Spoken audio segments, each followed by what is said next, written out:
नमस्कार प्रणाम। योग अभ्यास रे मेडिटेशन ध्यान भूमिका। योग अभ्यास विभिन्न प्रकार क्रिया आम जो अभ्यास कर क्रिया योग। क्रिया योग रे ध्यान और मेडिटेशन रो भूमिका महत्वपूर्ण। मेडिटेशन ध्यान बिना योग अभ्यास संभव नहीं। पिला ठारू वयस्क प्रत्येक वयस्क लोक अति कम रे 1 मिनिट ध्यान निहाती करने आवश्यक। यदि आपण अधिक समय करें ताहले 1 मिनिट ध्यान निश्चित करूँ। आसतु से ध्यान अभ्यास करवा। चैनल को लाइक करूँ, सब्सक्राइब करूँ, निजर आत्मीय स्वजन को शेयर करूँ। कि योग द्वारा ये निरोग रहिबार प्रक्रिया समस्त पाखे पहुँची पार योगर प्रचार हो। आजिका समाज में बहुत अनाप शनाप इाड़ू सियाड़ू खराब जिनस अपप्रचार होती, किंतु सही समय मध्य आम किसी भल करवा, निजे योग करने सहित अन्य को योग प्रक्रिया जोड़ा। योग द्वारा सुस्थ भारत गठन करवा। एवं रिसेंट यही अल्प दिन है 21 जून रे जाइए अंतर्जातीय योग दिवस। विश्व सारा योग कले गोटे दिन केवल परिवार कथा नुह, एक जीवन में आपणवार आवश्यकता अच्छी एवं नियमित योग कर आवश्यकता अच्छी। यही योग अभ्यास केमिति सफलता पाइबा से मेडिटेशन भूमिका आज आम आलोचना करें। कौन मेडिटेशन भूमिका और योग सहित तार कौन रिलेसन। आगे आरंभ करवा। सुखासन, सिद्धासन, पद्मासन कौन से एक स्थित बसा यही चक्का माड़ी बसवा को सुखासन कह। सुखासन स्थिति। पद्मासन तो आप जानते गोटे गुड़ उपर गोटे गुड़ पकई बसिले पद्मासन है।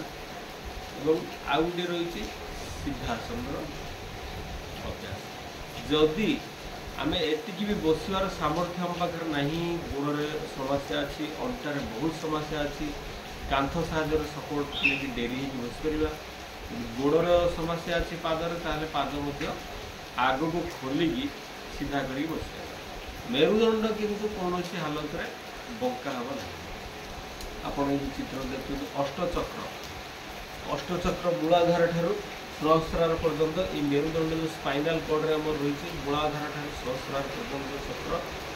से ही चक्र ये मेरुदंड सीधा कर बसवा माध्यम जागृत हो। ये सुखासन स्थिति। ये आप पद्मासन गोड़ ठीक ठाक अच्छी बसी पारे। सिद्धासन जब बसा चाहिए बाँ पाद को मुड़े आगे तापर डाण पाद को रखिए।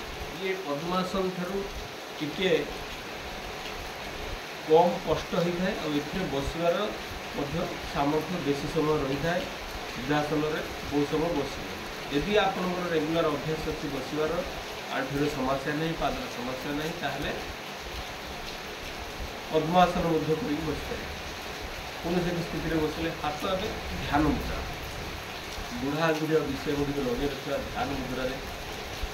ध्यान कला बेले सब ध्यान मुद्रा और हाथर पापुली को आकाश आड़ को रखा। एत भी हाथर पापुली को तल आड़ को रखा। किसी लोग अभ्यास कला बेले आम देखू हाथ पापुली तल आड़ को कर। ये ठीक अभ्यास नुह। बाहर वर्षा बहुत हो, वर्षा हो, झड़ी हो, कौन प्रकार ठंडा, बहुत गरम हो, बहुत शीत हो, ये योग अभ्यास 6 फुट जगह भितर हो। जब मॉर्निंग वॉक आम अभ्यास रखुं बाहर को जावा पड़े। वर्षा हेल्ले जापर। बहुत शीतर इच्छा हे नहीं, बहुत गरम हेल्ले जावाक इच्छा हे नहीं।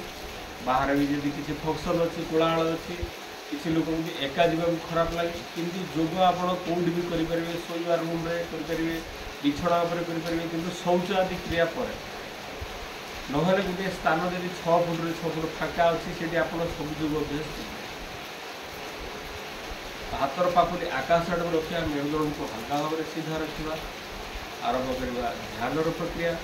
ध्यान करने प्रथम आमर जो श्वास प्रश्वास जाऊँगी भीतर को बाहर को बाहर प्रश्वास भीतर को जाऊँगी निश्वास बाहर को बाहर तापर ध्यान करवा मन स्थिर हो मन को स्थिर न कले योग अभ्यास हो कौन कार्य संभव नहीं।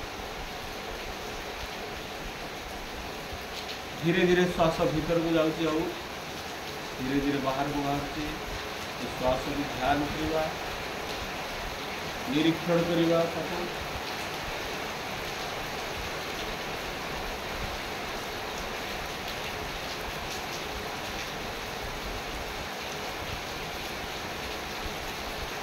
पवन माध्यम परमात्मा शक्ति को उपलब्धि कर श्वास माध्यम पवन माध्यम भगवान स्थिति को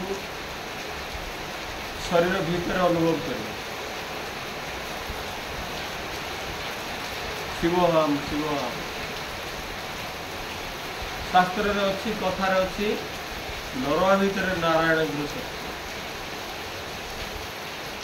शिवरूपी आत्मा शिवरूपी आत्मा नारायण रूपी शरीर नर भितर से पवन शक्ति हूँ सब पवन बाहरी गले शिवर शवर परिणत हो शरीर तेणु से भगवान शक्ति को अनुभव करवा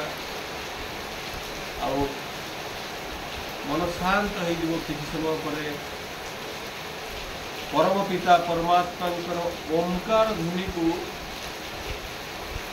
उच्चारण कर लंबा श्वास नवा नाकरे फुसफुस रे श्वास को भरवा और लंबा करके उच्चारण करवा जे पर्यंत समस्त श्वास बाहर को बाहरी न से पर्यंत 3 थर अति कम रे यदि आपण पाखे समय अच्छी अधिक समय करें 5 थर 7 थर 10 थर एमती कि 108 जप पारे निजर समय को काम को एवं निजर आवश्यकता को देखिए जोड़ा जदि कर्मव्यस्त लोक समय नहीं ताले 3 थर कम से कम कर जदि जड़े बहुत दुरारोग्य रोगी रोग है तो काम दाम करने सामर्थ्य नहीं बयस बहुत अधिका होगला बहुत टेंशन नहीं काम नहीं खाली चिड़चिड़ा जिते आप ये करेंगे टेंशन आसो से टेंशन को कन्वर्ट करूँ ध्यान प्राणायाम योग एवं भगवान सहित जोड़ी जाऊँ परमात्मा सहित योगर मूल लक्ष्य रोग निवारण हेले अंतिम लक्ष्य परमात्मा भगवान को प्राप्त शरीर से पर्यंत जीव शुद्धकृत हेले भगवान को दर्शन मिले भगवान सहित जोड़ी हमार जो कथा आम जानते आत्मा परमात्मा को धाम जीव परमात्मा सहित लीन हम ताहा मूल योग प्रक्रिया एकमात्र उपाय अन्य कौन उपाय नहीं योग द्वारा ही शरीर को शुद्ध करा भगवान ईश्वर प्राप्ति असंभव। लंबा श्वास नवा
तीन थर अवश्य कलापर किसी प्रार्थना मंत्र उच्चारण करें। शुल्क भली प्रार्थना मंत्र गायत्री महामंत्र जप कर उच्चारण करें। लंबा गोटे श्वास सहित गोटे थर पवन नवा संस्कृत शुल्क भली उच्चारण करवा। लंबे गीत भजन भली नुहे संस्कृत शुल्क भली उच्चारण गोटे श्वास भर। ओम भूर्भुवस्सुः तस्य वितुर्वरेण्यं भर्गो देवस्य धीमहि धियो यो नः प्रचोदयात्। महामृत्युंजय मंत्र गोटे श्वास। ओम त्र्यंबकं यजामहे सुगंधिं पुष्टिवर्धनम् उर्वारुकमिव बन्धनान् मृत्युर्मुक्षीयमामृतात्। ॐ सहनौ भवतु सहनौ भुनक्तु सावीर्यं कर्वावहै तेजस्विनावधीतमस्तु मा विद्विषावहै। ॐ असतमसद्गमय तमसमज्योतिर्गमय मृत्युर्मामृतं गमय। ॐ गुरुब्रह्मा गुरुविष्णु गुरुदेव महेश्वर गुरु साक्षात् परम ब्रह्म तस्मै श्री गुरवे नमः। ओम सर्वधर्म परित्यज्य मामेकं शरणं व्रज अहं तं सर्वपापेभ्यो मुक्तसामि मा शुच। ओम शांति शांति शांति। ओम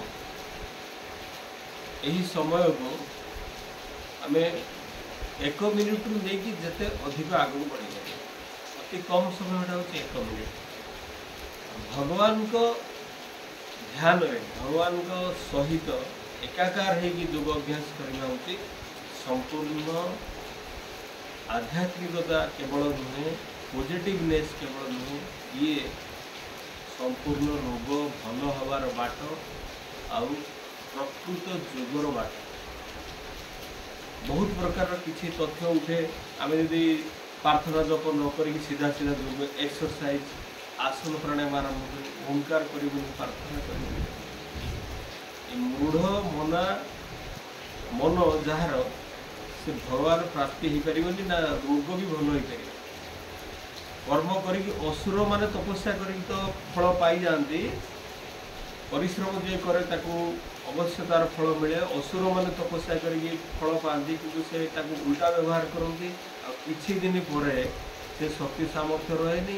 योगर मध्य से एक्सरसाइज द्वारा प्राणायाम द्वारा आसन द्वारा प्राप्ति होता आरोग्यता मध्य लंबा समय पर्यंत रही पार नहीं जदि आध्यात्मिकता न रही भगवान सहित भक्तिभाव न रही ध्यानर सहित प्रार्थना जप न हो पाए।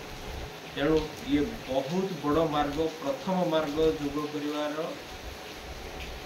ध्यान मेडिटेशन आउ प्रार्थना भक्तिर सहित एकाग्रता सहित करंतु योग करंतु निरोग रुहंतु। ये चैनल को लाइक करंतु सब्सक्राइब करंतु शेयर करंतु योग सहित जोड़ी हूँ। जो रोग जो आसन अवश्य समस्त प्राणायाम करने को चेष्टा करूँ। 8 प्राणायाम अवश्य करूँ रोग अनुसार अन्य प्राणायाम को करूँ।